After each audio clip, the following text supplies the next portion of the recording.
Well, good morning. Happy Monday. It is the last Monday of June 2020. Can you believe that? And what a wild ride it's been. But I've got some breaking news for all you anti-Fed Ed warriors out there and some action items.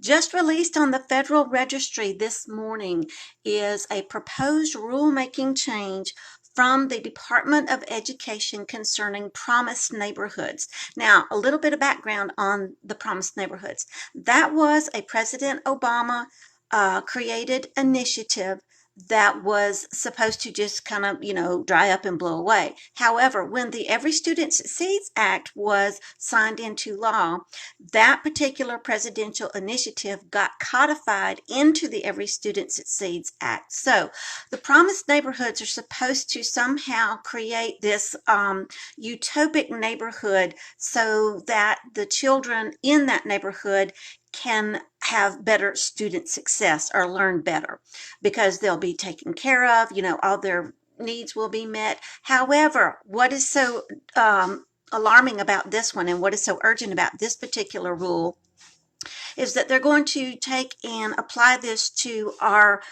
Native American tribes, which means it'll be going and taking the Promised Neighborhood agenda to the reservations. And we have 30 days from today, so that would be July 29th. 2020, in which we, the people, need to respond with public comments.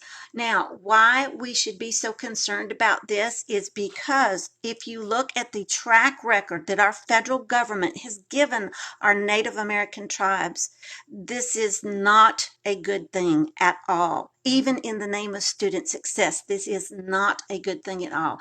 Let me read to you. This is, like I said, it is from the Federal Registry that was released this morning. So if you go to the federalregistry.gov, you look for volume 85, number 125 from Monday, June 29th, 2020, / proposed rules. You're looking for page number 38801, and over on the very left hand column you will see Department of Education. It will say 34 CFR Chapter 2, gives you the docket number, which is ID Ed 2020 OESE 0037, and it says proposed priorities, requirements, definitions, and selection criteria for the Promised Neighborhoods program. So it says here, a summary of it is that the Assistant Secretary for the Elementary and Secondary Education proposed priorities, requirements, definitions, and selection criteria under the Promised Neighborhood program. All right, they want to use the priorities, requirements, and definitions so that they can continue on in fiscal year funding. All right. They have to have all public comments from we the people by July 29th, 2020. Okay. And again, this is supposed to attach to our Native American tribes for student academic success, if you will. Okay. Let's see here. If you go to, and I'm going to see if I can turn this around so you can see the big screen. Okay.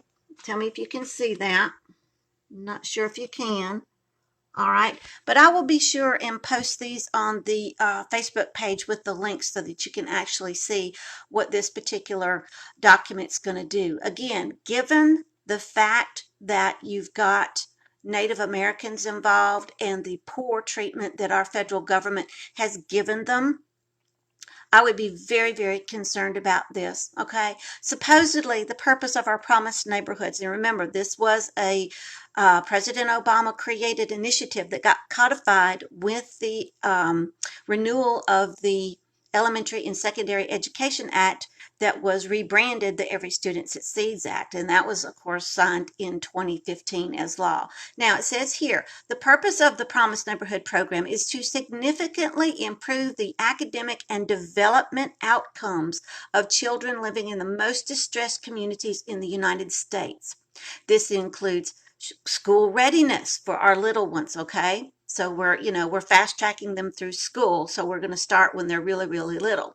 All right. Ensuring school readiness, high school graduation, access to community-based continuum of high quality services. So those wraparound services, including mental health services out of your schools, which sometimes are not conducted by qualified mental health professionals. All right. The program serves neighborhoods with high concentrations of low-income individuals, multiple signs of distress, which include high rates of poverty, childhood obesity, academic failure, and juvenile delinquency, education, or incarceration. Schools implement comprehensive support and improvement activities or targeted support and improvement activities. And again, this is all those wraparound services that you've heard me talk about so much, and you've heard people like Anita Hogue talk about them as well, because the school is supposed to be the hub of where the entire family is treated for anything from a toothache to, bereavement. And, the title funding in the Every Student Succeeds Act shifted so that it went from per pupil need to whole school need. And one of the reasons why was to federally recognize your local schools as federally certified hospitals. So they're quasi-hospitals, and this kind of move done to our Native Americans on their reservations, to me, just smacks of all kinds of really nasty stuff. So yes, be sure to follow the links that I'm going to post on the Facebook page for Common Core Divas, so that you can go in and put in your 2 cents as a citizen, as a taxpayer, because after all, this is going to use your taxpayer funded money for that. Now, we also have a couple of other things that are on this federal registry from this morning that you really, really need to know about as well. All right, you're going to also want to see page 38793. You want to look at the right-hand column, and you're going to see the Federal Communications Commission. Now, from what I gathered from that, is pretty much going to open up Pandora's box in the name of 5G and data mining, so that anybody who even thinks about harvesting data can have pretty much open season on We the People. So you absolutely want to look at that as well. And then the last breaking item that I have for you is that a new faith-based security advisory council is being established on the federal level in the Department of Homeland Security.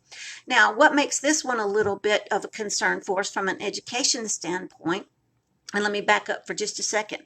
The 5G data mining from the Federal Communications is also going to incorporate itself into data mining with education. So all three of these things that I'm giving you breaking news about absolutely can apply to education. Might not be their first thing, with the exception of the Promised Neighborhoods, but believe me, we know how this government works, and we know it's going to encompass it in some way, in some form. Okay, so the Faith-Based Security Advisory Council. Now, supposedly, the Secretary of Homeland Security is establishing a Faith-Based Security Advisory Council whose primary purpose will be to provide advice and recommendations to the Secretary on matters relating to houses of worship, faith-based organizations, security, and the nation's security.